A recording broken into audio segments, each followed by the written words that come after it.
வணக்கம் உறவுகளே. அதாவது இன்றைய தலைப்பு அப்படின்னு பார்த்தீங்க அப்படின்னு சொன்னால், உலக திருடர்களின் ஏகாதிபத்தியனுடைய ஒரு நாடு இருக்குது. இது எல்லாருக்குமே தெரியும். அதை நான் சொல்லணும்னு அவசியம் இல்லை. அந்த நாட்டினுடைய வீழ்ச்சி அடைவதற்கான வாய்ப்புகள் இருக்கிறது.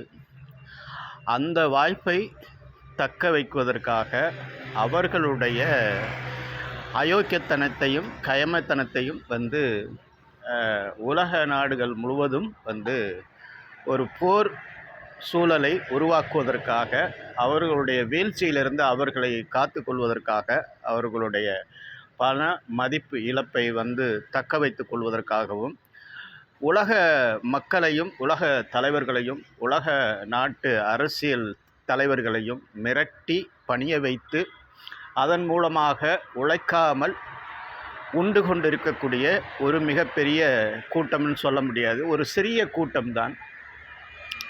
அந்த சிறிய கூட்டம் மிக தெளிவான திட்டமிட்டு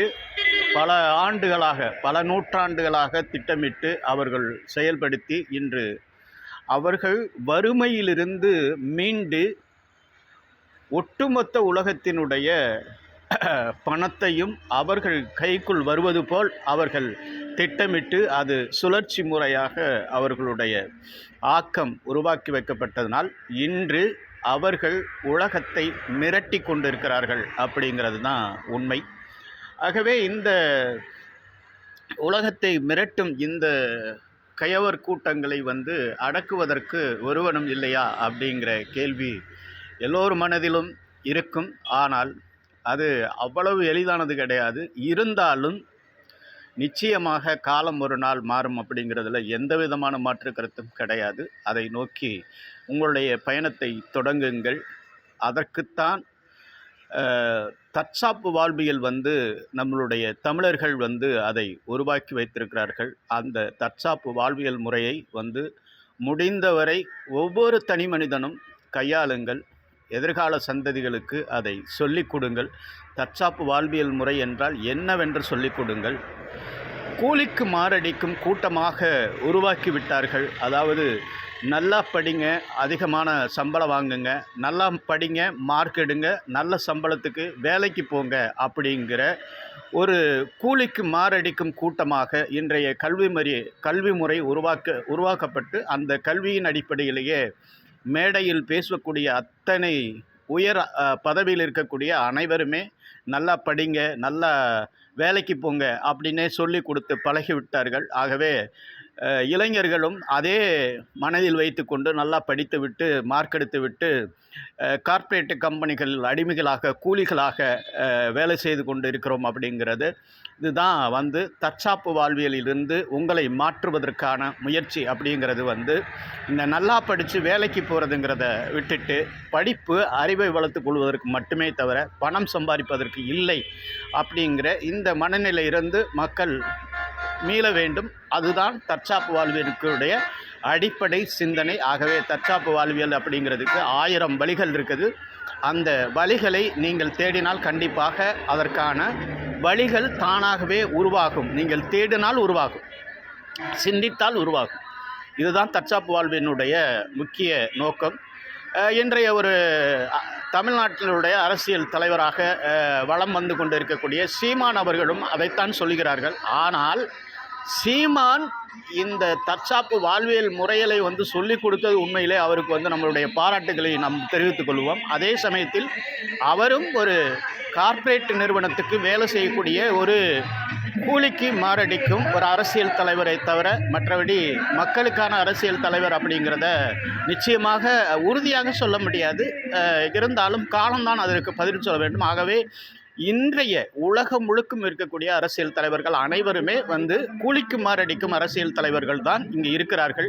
அதில் 1-2 பேர் ஒரு சிறப்பாக செயல்படக்கூடியவர்கள் இருந்தால் அவர்களையும் மிரட்டி உருட்டி அவர்கள் அடிமைகளாக மாற்றக்கூடிய அந்த அயோக்கிய கயவர்கள் இதை தொடர்ந்து செய்து கொண்டு இருக்கிறார்கள் அப்படிங்கிறது தான் இன்றைய காலத்தினுடைய சூழ்நிலை. ஆகவே இந்த கால சூழ்நிலையை மாற்றி அமைப்பது கடவுளோ அல்லது வேற யாருமோ அல்லது நமக்காக யாராவது வருவாங்களா அப்படின்னு காத்திருப்பதை விட ஒவ்வொரு மனிதனும் தங்களை மாற்றிக்கொள்ள தங்களுடைய தற்சாப்பு வாழ்வியலை தங்களுடைய குழந்தைகளுக்கு எதிர்கால சந்ததிகளுக்கு மாற்றி அமைப்பதற்கான வாழ்வியல் முறையை கற்றுக்கொள்ளவும் அதாவது ஒருத்தன் வந்து எதையாவது சொன்னால் அதை அப்படியே நம்பிக்கிட்டு அது உண்மை அப்படின்னு சொல்லிட்டு அவன் பின்னாடி ஓடுவதை விட அது ஆழ்ந்து அறிந்து அதற்கப்புறம் அதன் பின்னாடி ஓடலாமா வேண்டாமா அப்படிங்கிற முடிவுக்கு வரணும். யாராவது ஒருத்தன் அரசியல் கட்சி வச்சுக்கிட்டு அதில் நான் அதை செய்கிறேன் இதை செய்கிறேன்னு சொல்லிட்டு படம் பிடிச்சி வெளியே போட்டு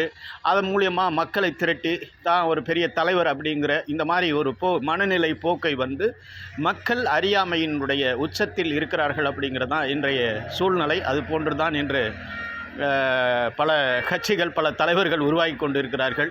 ஆனால் உண்மையான மக்களுக்காக சேவை செய்யக்கூடியவர்கள் உலகத்துக்கே தெரியாமல் தான் அமைதியான முறையில் வேலை செஞ்சு கொண்டிருப்பார்கள். அதற்கு உதாரணமாக ஒருத்தரை சொல்லலாம். திருநெல்வேலி மாவட்டத்திலிருந்து ஒரு நபர், அவர் பேசுகிறதே ஒரு வித்தியாசமாக இருக்கும்.